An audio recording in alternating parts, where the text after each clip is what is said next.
Now, despite the suspension of fuel subsidy removal by the federal government, well, as others, many comments have come through, but now the Nigerian Medical Association is throwing their weight behind the removal of subsidy, but stress that money saved as a result of this be implemented or of its implementation be channeled to National Health Insurance Program to grant Nigerians the opportunity for universal health coverage.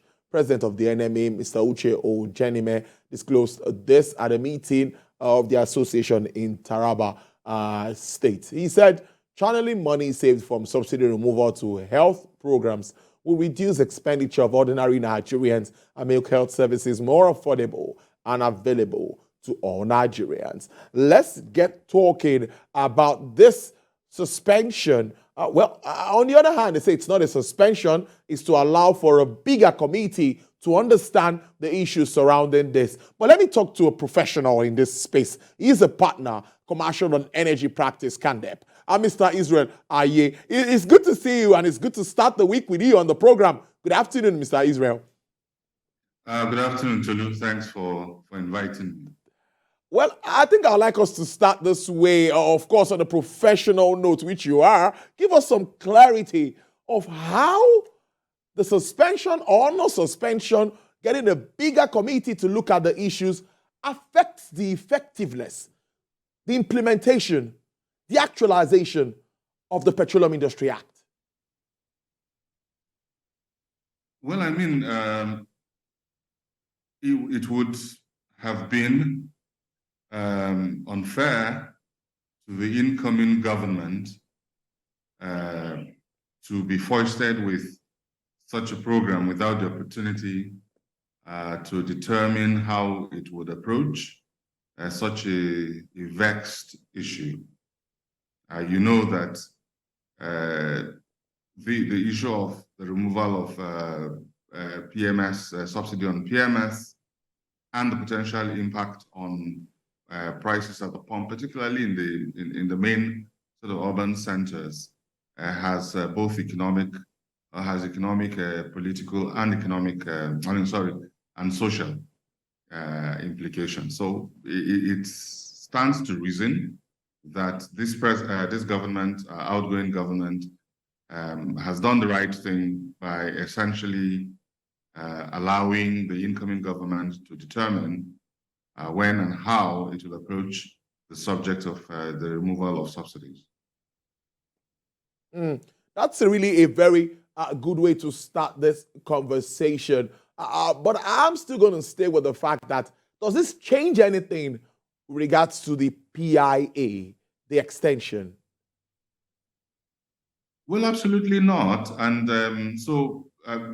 interestingly, a few persons have asked that sort of question, whether this in fact is a violation of the Petroleum Industry Act or a modification, an amendment of any sort. And that's not true.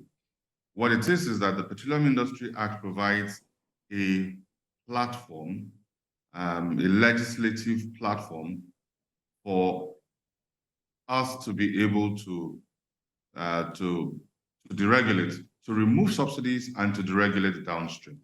Because every time we talk about the removal of subsidy, we forget that it is not necessarily the same thing as the as the deregulation of the downstream. So what the Petroleum Industry Act does is it provides a basis for any government that is in power to be able to act in a certain way, okay? But the removal and the deregulation at all events would be a policy issue. In the old regime, there were two platforms or bases for the imposition or perhaps the imposition of subsidy. And that would be the Petroleum Act as well as the Price Control Act. Now, whereas the Petroleum Industry Act has repealed that other foundational ground, we have to remember that the Price Control Act is still in place.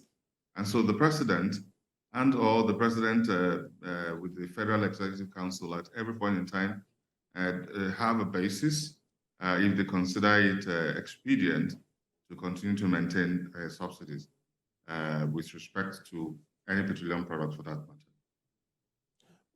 Let me also ask you, raised a very valid point there, saying Subsidy removal, it's not all about deregulation. Can you please let us understand? Because many experts or other players in the industry that we speak to will tell you that once subsidy is gone, the market is opened. Everyone can come in and do business. Bring in your monies. There's not going to be any preferred buyer or seller that will be getting FX at a particular rate. The market will be opened and there will be competition. But now you're saying these are two different things. Can you please make us understand this better? Okay, I mean, and you make sort of implicit within the question, you raise a number of very interesting issues, to be honest with you. Admittedly, the removal of petroleum subsidy is a condition precedent to the deregulation of the downstream. So to that extent, they are linked. But beyond removal of the petroleum subsidy, you need to take other steps to deregulate the industry. And some of those may include waivers to incentivize supply diversification, and a few other policy adjustments to ensure that there's replacement supply so that we do not move away from a price control regime to the absence or non-existence of the substance in its entirety. But you also made the point about even the availability, particularly in our case where we import, a significant portion or amount of petroleum product that is consumed here, making foreign exchange available for their purchase is also another thing. So it's in that sort of broader basket that I was thinking and talking about, the set of policies that we need to put in place to diversify supplies, to gradually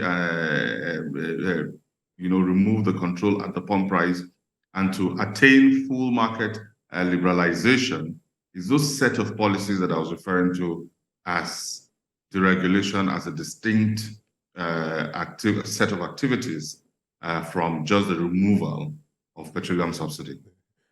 So I don't know if I'll say we are just scratching the surface. We are yet to get into the real deal of deregulation. But Mr. Let me follow up very quickly with issues around level of consumption. That has been one very big argument, and I think a lot of work needs to be done around that space. What really do we consume as a nation?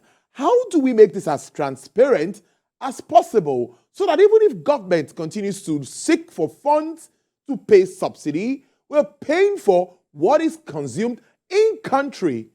That is what is worrying players in this sector. What is your reaction to this?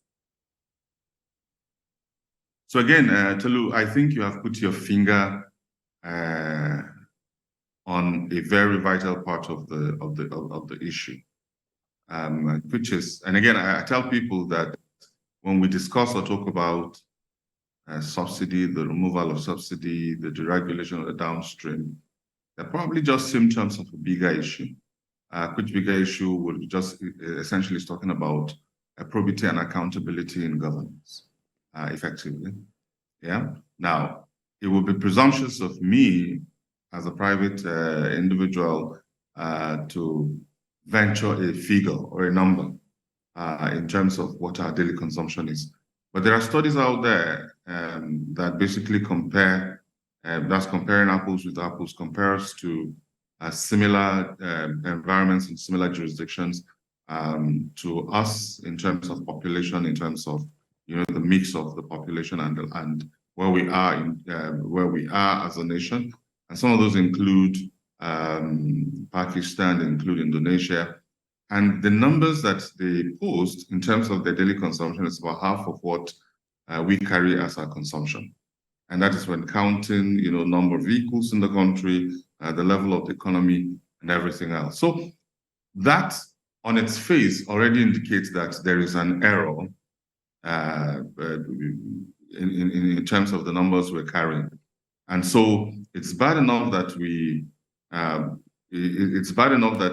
are essentially spending, about the same amount of money we recover as proceeds of crude sales in bringing in petroleum products, and it's just grossly inefficient but it is also, and then we're paying subsidies to just a few persons, and the ultimate beneficiaries are probably not, in fact, the beneficiaries of this, because there are merchants who are exploiting the gaps, as it were, and are maybe not, or maybe over-reporting what is brought in, or perhaps even taking to our borders what has been brought. So, as a matter of fact, what solves this in the long term is the removal of subsidy. Because if you do not allow the incentive, for people to game the system in this way, then it eventually goes away. But until then, yes, perhaps we can do a better job, and definitely, maybe just even, if I was the National Assembly, those would be some of the sort of questions I ask. Essentially, to just sort of provide that table and ask the question, how are you consuming about twice? Or are you carrying numbers that is about twice what Pakistan, what Indonesia, and the likes of them carry? And we can begin from that place. Interesting stuff. Well, let's talk a bit refining. Having you on the show is always an opportunity to examine a lot of issues facing the sector. Yes, I will take advantage of that and ask you that we expect the Port Harcourt Refinery to come on stream soon. About $1.5 billion is what was channeled. Not turn around this time. It should be a rehabilitation, according to the NNPC Limited. Dangote is also out to say by May 22nd, President Buhari is to commission that refinery, and he's saying a certain amount will be taken off Nigeria's or taken off our forex earnings if we let that come on stream. Now, but my question really will be, how will in-country refining address some of our challenges? I know for sure it can't address all the challenges, but which of the challenges will this address? Paying off freight, or which of it?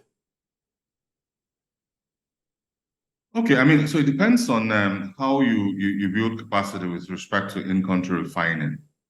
For sure, if the NNPCL, as it is now, or the country-owned refinery, if we can increase the capacity of NNPC refining to the extent that it takes whatever percentage, 10, 20, 30, 40% of that percentage, then you can reasonably expect, assuming, and you have to assume that it will be run professionally, it will be run commercially, you can reasonably expect that that volume would be available for consumption locally, and perhaps because the primary, and again, it's a bit of a disconnect here, because if the objective of the NNPCL is to operate as a fully commercial entity, I don't see how it would then be making cheaper fuel available, as it were. But you can reasonably expect that if an NPC added any volume into the market, that we would save forex, because then you'll save forex because you probably wouldn't be paying. They would buy the crude in Naira equivalent, and they would definitely be selling in Naira. You probably can't make the same argument for, say, private refining, such as the Dangote refinery, because you recall that the Dangote refinery is sitting within an export-free zone. In other words, it's an export product, and it will sell at the same price, at a competitive price to whatever you can find elsewhere. Peradventure, the savings there will be in freighting, handling, up to that extent. But if you want to equalize the price at which it arrives everywhere across the country, those elements would probably still add effectively to the price of petroleum products at the pump. So maybe to sum that up is to say that freight and handling perhaps is maybe what you save on. But again, I've seen some computation in that respect, and it's probably not a lot. Where we need to be getting to with this effectively is we need a lot more refining capacity over time across a 5-10 year period before we start to see gains in the pump price at the pump. Thanks for that clarity too. I would love us to talk about what can be done to cushion the effect of the removal if ultimately this happens? What are the quick initiatives that can be instituted? We know of the 800 million that should be channeled to 50 million, 50 million poor or most vulnerable Nigerians. Let me use their word, most vulnerable Nigerians, which some analysts have picked holes in, too. Now, I want you to tell me, what are the quick wins for you with regards to cushioning the effect of subsidy removal? Or are you one of those that will say we should have a phased removal to reduce the impact on the masses? Well, I mean, for something that is a highly vexed issue such as this one, I mean, for whatever reason, it should otherwise not be, but it is. It's been with us for a long time. And you remember, I alluded to the fact earlier on that, the removal of subsidy and the response or reaction of Nigerians to it is merely a symptom of a deeper issue, which deeper issue is about probity and transparency in governance. Okay? And to a reasonable extent or to a great extent, project management as well. Now, in many parts of the world, if you're dealing with a situation like that, that has a lot of domino effects and interconnectivity, interconnections within the economy, then the first rule is you don't deal with it with automatic alacrity, and that's probably the most advised situation. Is you don't deal with it with automatic alacrity. I make the point always that Britain didn't exit from the EU. They didn't Brexit the following day that the votes said they could Brexit. There was a process for that to happen, and I've seen some proposed programs that would suggest something across 10 to 12 to maybe 18 months process. And then the first one we say here is supply diversification. You probably will begin by stopping the payment of DSDP. You create a special oil proceeds fund. You stop certain types of payments. A bucket of issues around there. Let me not bore you with some of those lists. And then, of course, you get to the point where you gradually increase the price at the pump before you arrive eventually at full market liberalization. Now, what does this look like? My sense of it is that from when you say we're going to deregulate, similar to what was proposed at first, and when you begin the journey, there should be time. You can say we would commence the regulation in 6 months' time, and this is what you should expect to see. At least there are two types of, the two, if you will, called tranches of money that you need to be able to demonstrate to the population how you're going to deal with. The first is the potential savings from the removal of subsidy. Because the argument essentially is that, look, we're spending critical revenue in paying for something that doesn't get to the end, to the intended beneficiaries, but instead we can put them to alternative uses for development. Paint a picture. You can, and let's say a picture is worth 1,000 words. Paint pictures. If you say we're going to save so many trillion, how many hospitals can the trillions build for you? I mean, one of the news items you read, and the position of the enemy is a very, very reasonable one. How many kilometers of road? What alternative uses would you put that to? You should be able to enter into some sort of social contract with the population and show pictorially, and at that point you're saying, hold us accountable for this type of performance, and then you can put out there. But also there are those who are immediately impacted. You talked about approximately 50 million. I mean, the numbers essentially is about 125 million persons who are in poverty, but maybe extreme poverty below the poverty line is estimated to be around 50 million. Again, you should come up with a clear program for how you're going to apply whatever amounts of money. I've heard 800 million bandied around the place, but whatever that is, we should have gone through it. And there is no dearth or scarcity of thought even within our system. But just to articulate it and be humble enough as a government to make yourself accountable to the governed and say, look, this is how we intend to apply it. Again, paint those in simple numbers and all that. And finally, communicate using existing channels. I mean, it's social media, it's public media, the mainstream media, all over the place, flyers, posters. Let us make it almost like an electioneering campaign. The same vigor, the same push, engage the nation as it were. And then, of course, be open and transparent with the population and let them know that, look, there will be hiccups and, early pains, but this is how we intend to overcome it.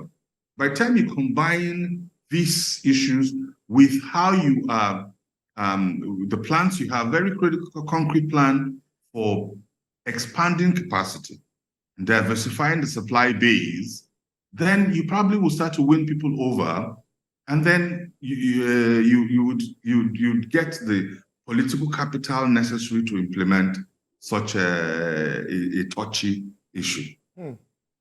Well, it's a good way to leave it. I must say this has been a very interesting conversation. Mr. Israel Aye is a partner at Commercial and Energy Practice Candelp. Thank you so much for your time this Monday afternoon. No, thanks very much for inviting me. Pleasure always.